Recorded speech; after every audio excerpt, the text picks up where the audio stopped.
La semana en RCR. Actualidad, entrevistas, comentarios del acontecer nacional e internacional en la semana de RCR TV. Y hasta ahora vamos a darle la bienvenida al doctor Heber Cuba García. Él es médico, analista en política, salud pública y también analista político, comentarista del portal de opinión El Montonero, comentarista habitual también en RCR, Red de Comunicación Regional. Doctor Cuba, qué gusto saludarlo, muy amable.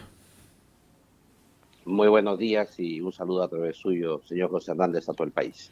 Hace unos días nosotros conversábamos sobre toda esta ofensiva internacional contra el Perú, que venía incluso de países de la región, de presidentes que tenían permanentemente una posición respecto a lo que ocurre en nuestro país, ¿no?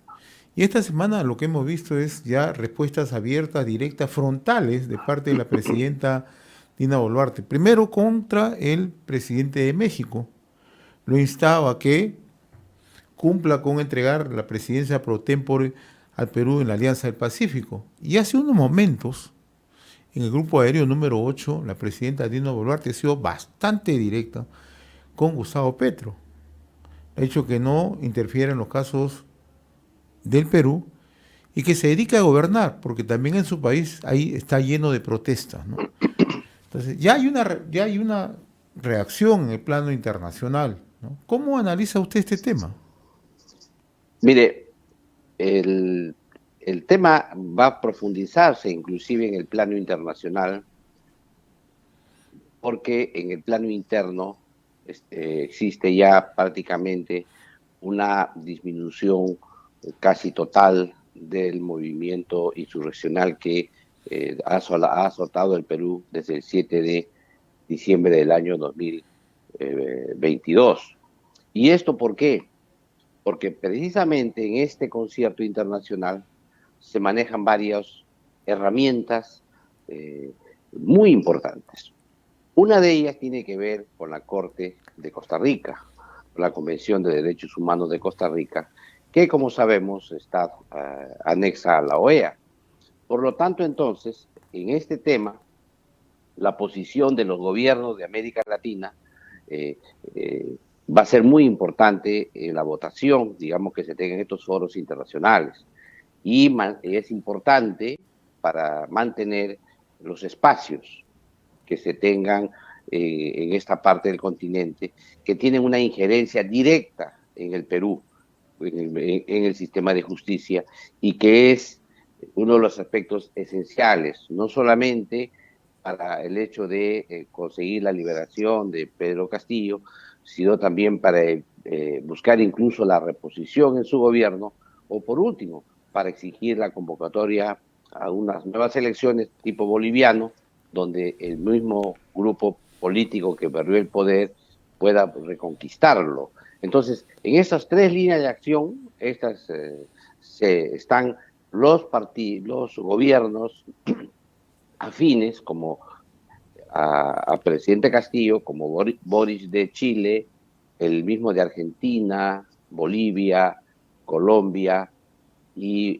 Venezuela, México, Nicaragua, Honduras, y inclusive ya en modo ya cada vez progresivo, aunque discreto, el caso de Brasil. Y esto es importante porque esto va a cambiar al interior de los Estados americanos la correlación de fuerzas que finalmente van a tener impacto en estas decisiones que se tomen en la Corte de Costa Rica. No nos olvidemos que la defensa del presidente Castillo va a seguir la línea que siguió Gustavo Petro en Colombia cuando fue destituido como alcalde de Bogotá. Es decir, se va a señalar que ha habido una forma anómala de vacancia, que no se ha cumplido escrupulosamente con el reglamento y por lo tanto que esa vacancia es nula, tal como lo expresó el ex premier Aníbal Torres en su presentación que tuvo días atrás en su comisión de acusaciones constitucionales. Y el segundo aspecto tiene que ver con la intención que se tiene de que los procesos judiciales en su contra no prosperen, sino que al contrario sea una especie de señalar el famoso lawfare, es decir, la utilización del Poder Judicial con fines políticos.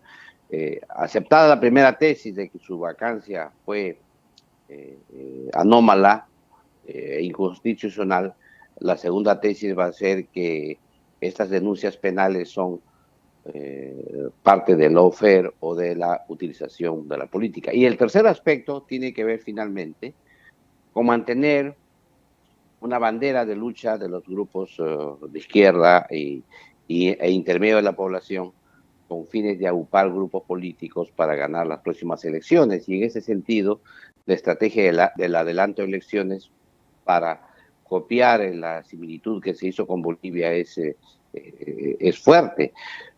Y en ese sentido, hay dos aspectos aquí que hay que tomar en cuenta.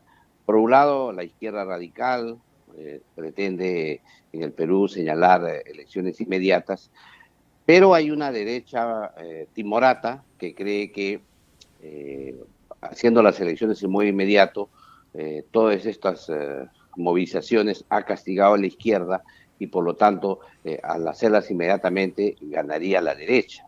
Cosa que, como todos sabemos, en un proceso eleccionario tan anómalo, tomando en cuenta que inclusive todavía no se ha concluido el proceso de pacificación, eso está en veremos.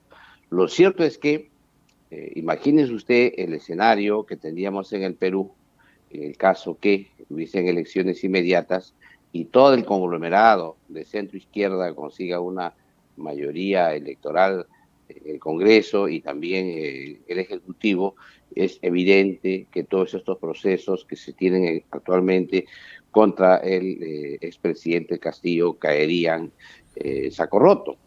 Por eso es que las decisiones que se tomen al interior del país no deben basarse en estas expresiones de países que tienen una agenda propia para el continente. Pero parece ser que, si no es casualidad que ayer el presidente del Consejo de Ministros también ya adelantaba cuál es la estrategia que está siguiendo la defensa de Pedro Castillo. No olvidemos que quien está manejando la asesoría es un jurista conocido por su posición, ¿no?, ideológica en Argentina, como es Zaffaroni, quien también ha pertenecido a la Corte Interamericana de Derechos Humanos, ¿no? Y cuando ayer el presidente del Consejo de Ministros hacía o adelantaba cuál puede ser la línea de Pedro Castillo, coincide precisamente con la postura que está asumiendo Petro. Entonces usted lo acaba de decir hace unos instantes, el escenario va a estar ahora en el plano internacional, porque con seguridad que Petro va a salir a contestarle a Dina Boluarte. Por eso es sumamente importante la carta que han firmado una serie de congresistas de la Unión Europea a favor del Perú. Ese es un tema muy importante, pero además... El Foro de Madrid. Así es, además es un tema que en el Perú no se le ha dado la cobertura necesaria. Hemos conversado hace unos instantes con un representante, con el diputado González, desde Madrid, ¿no? Y él expresa cómo se está manejando, ¿no?, en el plano internacional las relaciones contra Perú. Y esto hay que tomarlo en consideración, más allá si nos puede o no nos puede gustar las posturas ideológicas, pero la injerencia política de un país hacia otro, eso es condenable. Mire, aquí tiene que haber hay una estrategia muy fuerte para, digamos, restituir al presidente Castillo o restituir su línea política en el Perú en consonancia con los demás países que hoy están interesados en desprestigiar la democracia peruana. La primera de ellas es castrar al Congreso de la República. ¿Eso qué significa? Explicar que es un Congreso espurio, que es un Congreso que no tiene legitimidad, que tiene incapacidad para poder tomar grandes decisiones y lo que mejor podrían hacer es irse a sus casas. Este es un primer tema. ¿Por qué?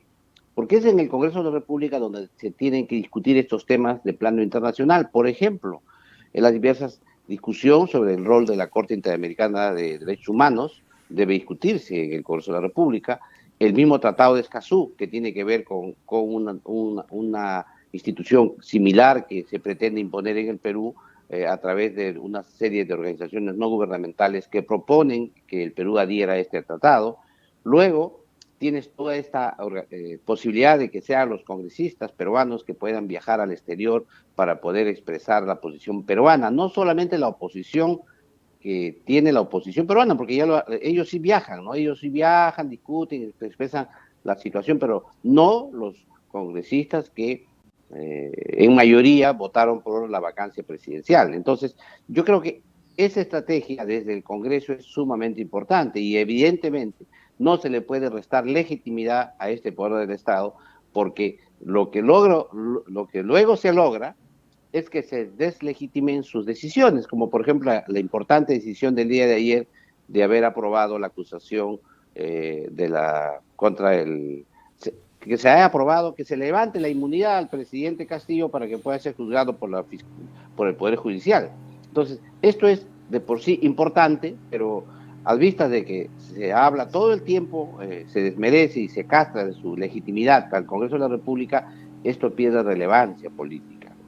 Por eso es que ese es un primer aspecto que el propio Congreso de la República debería salir al exterior y hacer toda una difusión de la posición del Congreso y reunirse con congresistas afines de otros países y poder explicar cómo va la situación peruana.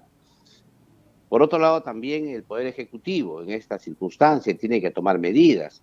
Si ya sabe que el tema viene por una demanda que va a tener el presidente Castillo en la Corte Interamericana de Derechos Humanos de Costa Rica, entonces ya tiene que también señalar la contrademanda, señalar la serie de muertos que se han tenido en el Perú a raíz de la asonada violentista que propuso el presidente Castillo.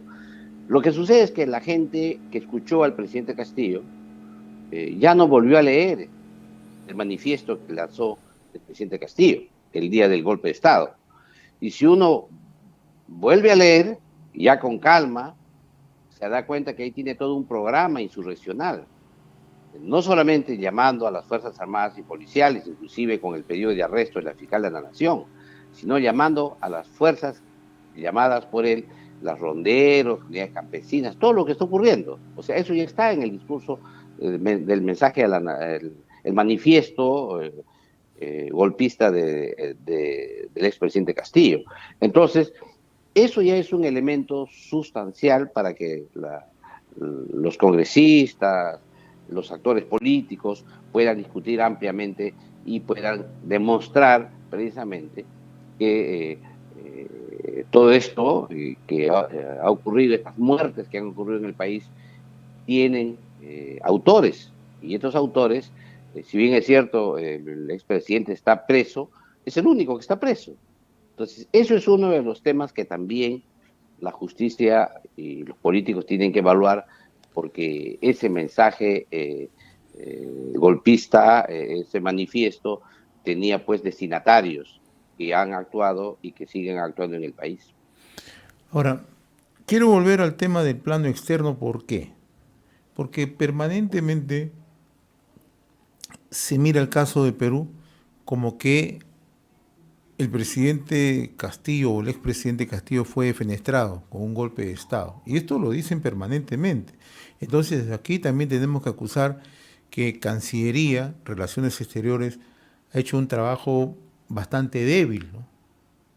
Porque ha sumado a todas las manifestaciones que hemos tenido en las últimas semanas, ¿no? Gustavo Petro, presidente, hemos tenido a Boric de Chile, hemos tenido pronunciamiento de Fernández de Argentina, de Andrés López Obrador, ¿no? Que incluso ayer ha dicho que este es un gobierno espurio. Entonces, la gran pregunta es, ¿por qué nuestra Cancillería no reacciona? ¿Por qué nuestra Cancillería no sale a hacer todo un trabajo a nivel de las propias embajadas para dar a conocer ya no solamente la posición del gobierno de Perú, sino el respeto que nos merecemos como país, ¿no? Mire, yo creo que la presidente Dina Boluarte y el Consejo de Ministros, que ya hemos nosotros en su oportunidad, ya en reiteradas oportunidades, no una vez, varias veces hemos comentado que tiene un gabinete con poca capacidad política y además que no ha sabido tomar el pulso de las circunstancias en cada momento. Por ejemplo, la primera tarea que debería haber hecho la Presidente es señalar responsables, es decir, polarizar al Perú entre un gobierno legítimo, constitucional, y el movimiento insurreccional en marcha, y luego ganar a la población intermedia que no estaba en uno de los dos lados, y reducirlos, aislarlos progresivamente. Eso es lo que es una tarea de un gobernante. ¿Y polarizas cómo? Internamente. Acuérdese usted cómo hizo el expresidente García en su campaña electoral. Polarizó con la izquierda peruana, pero no con la izquierda peruana, polarizó con Hugo Chávez. Y automáticamente ganó el espacio intermedio de la población porque les hizo ver a los peruanos que esa era la tendencia que había en América Latina que estaba auspiciando Hugo Chávez. O sea, en ese momento la estrategia política de la presidente Boluarte fue al contrario, dijo, no, son marchas pacíficas, son marchas espontáneas, son marchas indignados, no polarizó con nadie, los cobijó a todos, a los insurrectos, a la gente del medio, a todos, y evidentemente una campaña muy aguda desde el otro lado, pues sí polarizó contra ella. Dina asesina, señaló también el Congreso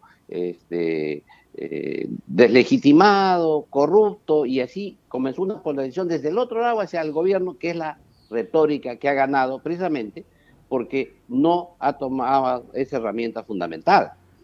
Por eso es que en esta posición, hoy día, ya con las declaraciones de las últimas semanas, por lo menos donde ya el gobierno peruano ha tomado posición firme, ya ha diagnosticado con claridad lo que existe en el país, y habiéndose el día de ayer aprobado en el Congreso de la República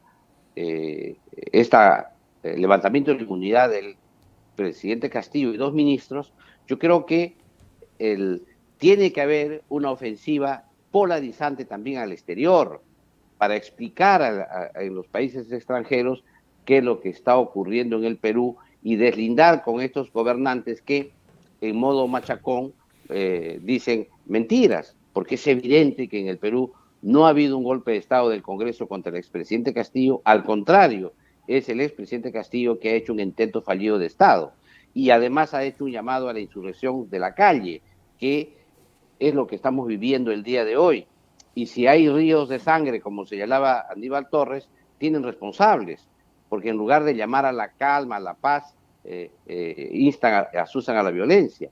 Estos son temas que va a tener que llevarse a cabo posiblemente durante esta semana que viene, de las siguientes semanas, y evitar, una vez más, cambiar la agenda política en lugar de avanzar hacia un proceso de consolidación de la pacificación y, en segundo lugar, tratar de formar equipos correctos, políticos, dentro del marco democrático, asusar al caos, convocar nuevamente elecciones inmediatas, buscar que los grupos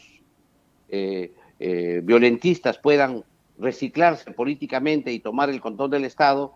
Yo creo que eso sería pues concluir con lo que se señaló desde el día del golpe de Estado, es decir, concluir con esa agenda con el beneplácito de los países que intervienen en los temas internos de nuestro país. Muy bien, doctor Cuba, pero no quiero yo dejar que comente sobre el tema médico, ¿no? El tema de salud pública. Usted esta semana ha escrito el MINSA contra las redes integradas de salud y es una buena oportunidad para conocer qué es lo que está ocurriendo. Mire, desde el año 2006 está vigente en el Perú un reglamento de establecimientos de salud en el país.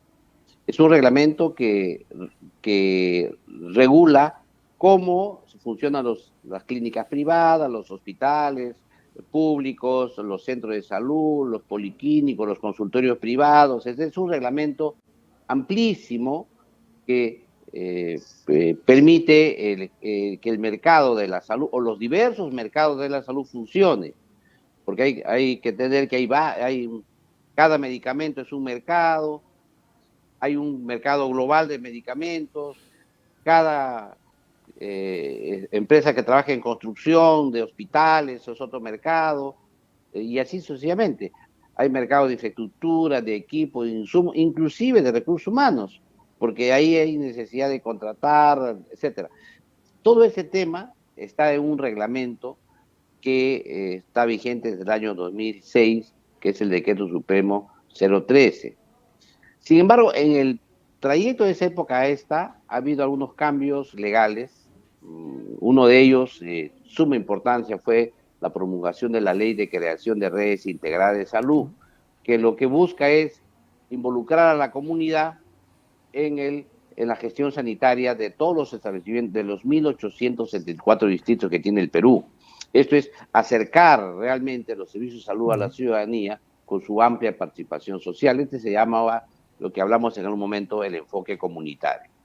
Sin embargo, lo que ha hecho ahora el Ministerio de Salud es emitir un proyecto de reglamento para reemplazar esta ley con una ley mucho más amplia, con un reglamento mucho más amplio que se introduce incluso en la forma que deben recetar los médicos, en la forma que la expedición de los certificados, y una serie de, es más, disminuye el requisito para ser director de hospitales, directores de centros de salud, etcétera, inclusive en el sector privado, de tal manera que promueve de alguna manera un cambio no meritocrático y antitécnico del funcionamiento de la salud en el país. Y esto, ¿a quién perjudica? Perjudica precisamente a las políticas que estaban en marcha, en construcción lentamente, pero estaban en marcha, como era la política de redes integradas de salud, porque en lugar de dar un reglamento de las redes, se da énfasis en el centro de salud, en el establecimiento de salud, a que le pone una denominación que nadie entiende, que es la de IPRES, en cada establecimiento, pone el foco, cuando deberían poner el foco de la reglamentación en las redes. Debería haber aquí un avance para que ya se piense no invertir en un centro de salud, sino en una red mayor. Le voy a poner un ejemplo. ¿Qué hacemos nosotros, por ejemplo, en Lima Metropolitana, teniendo un banco de sangre en el Hospital Loaiza y cruza usted la pista y al frente tiene otro banco de sangre? ¿Por qué estos dos no podrían trabajar en red y tener un centro de hemoterapia más grande que pueda dar servicios a toda la capital sin necesidad de crear en cada establecimiento un banco de sangre? Esto tiene una repercusión enorme económica, porque si cada establecimiento de salud quiere tener los últimos adelantos de la ciencia y la tecnología, esto se encarece enormemente a nivel en la atención médica. Lo que se necesita es trabajar en red precisamente para que los equipos, los insumos, los recursos humanos, todos se complementen en las diversas acciones y se abaraten los costos y se dé una mejor atención, porque finalmente la red está para servir al ciudadano y el ciudadano sabe perfectamente que apenas entra a un establecimiento de salud del primer nivel de atención en una posta, en un centro de salud, puede llegar tranquilamente a un instituto especializado sin tener que pasar por todo el villacruz administrativo que pasa el día de hoy.